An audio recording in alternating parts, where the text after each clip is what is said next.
I am continuing in my reading. What I'm doing in this series is to read through the entire standard works of the Church of Jesus Christ of Latter-day Saints. This consists of the Bible, the Book of Mormon, the Doctrine and Covenants, and the Pearl of Great Price. I am continuing reading in a chronological order, according to event, not according to publication or volume, so I'm skipping around a bit as I move along. We continue now.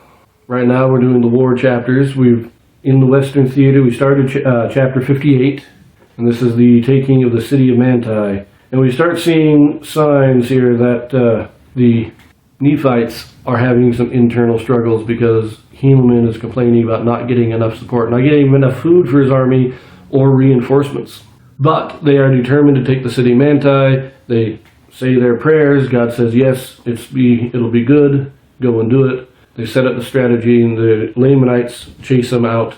But Gid and Teomner, who are hiding their armies, their small armies, take the city while the Lamanites are gone. The Lamanites realize they're getting into the land of Zarahemla, and so fearful of a new Nephite army, they turn around and head back towards Manti. That's where we left off. We pick this up now, as I said, chapter 58. We will begin in verse 26. Now it came to pass that when it was night, I caused that my men should not sleep, but that they should march forward by another way toward the land of Manti. And because of this our march in the night time, behold, on the morrow we were beyond the Lamanites, insomuch that we did arrive before them at the city of Manti. And thus it came to pass that by this stratagem we did take possession of the city of Manti without the shedding of blood. And it came to pass that when the armies of the Lamanites did arrive near the city, and saw that we were prepared to meet them, they were astonished exceedingly, and struck with great fear, insomuch that they did flee into the wilderness. Yea, and it came to pass that the armies of the Lamanites did flee out of all this quarter of the land. But behold, they have carried with them many women and children out of the land. And those cities which had been taken by the Lamanites, all of them are at this period of time in our possession, and our fathers and our women and our children are returning to their homes, all save it be those who have been taken prisoners and carried off by the Lamanites. But behold, our armies are small to maintain so great a number of cities and so great possessions. But behold, we trust in our God, who has given us victory over those lands, insomuch that we have obtained those cities and those lands which were our own. Now we do not know the cause that the government does not grant us more strength, neither do those men who came up unto us know why we have not received greater strength. Behold, we do not know but that ye are unsuccessful, and ye have drawn away the forces into that quarter of the land. If so, we do not desire to murmur. And if it is not so, behold, we fear that there is some faction in the government, that they do not send more men to our assistance. For we know that they are more numerous than that which they have sent. But behold, it mattereth not. We trust God will deliver us, notwithstanding the weakness of our armies, yea, and deliver us out of the hands of our enemies. Behold, this is the 29th year, in the latter end, and we are in the possession of our lands, and the Lamanites have fled to the land of Nephi. And those sons of the people of Ammon, of whom I have so highly spoken, are with me in the city of Manti. And the Lord has supported them, yea, and kept them from falling by the sword, insomuch that even one soul hath not been slain. But behold, they have received many wounds. Nevertheless, they stand fast in that liberty wherewith God hath made them free. And they are strict to remember the Lord their God from day to day. Yea, they do observe to keep his statutes and his judgments and his commandments continually. And their faith is strong in the prophecies concerning that which is to come.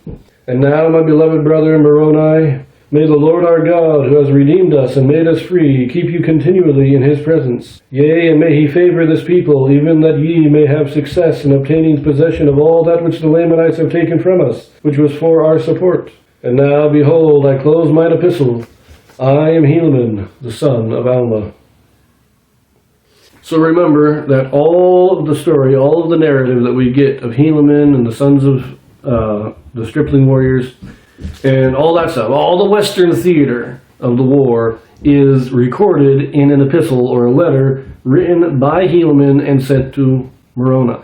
Moroni gets this letter at the end of the 29th year of the reign of the judges.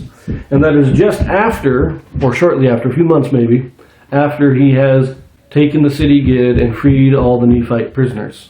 So now, the Western theater of the war is over. We turn back in our next videos to the Eastern theater and see what Moroni is doing. But note here, I like that they didn't have to fight that much to take the city of Manti either. It does say that they killed the guards that were left. I don't even know if it says if it really is that they killed them or if they just subdued them and took them prisoner. But when the army of the Lamanites returns and they see that Helaman has beat them to the city, they have no desire to attack the city, and they just leave. And all the other armies, there are 3 or 4 other cities that the Lamanites were controlling, and they all just leave. Because they realize that there's something going on here with the Nephites. The Nephites are getting victories over them in astonishing ways, and the Lamanites simply don't want to deal with it anymore. And so they leave. But remember, when Helaman first came, they had like 10,000 men. They've lost many, and they've gotten another 2,000 added to it, but they probably only have 6,000-7,000 men left total that can actually fight, and they're going to try and maintain 7 or 8 different cities. So they don't have big armies now. They've got maybe 1,000 men per city to defend them, and that is the problem. That is Helaman's worried that even though the Lamanites have withdrawn now, they will be riled back up and sent back up, and they won't be able to hold back another wave of attacks. So we pick this up in chapter 59 next. I will see you there.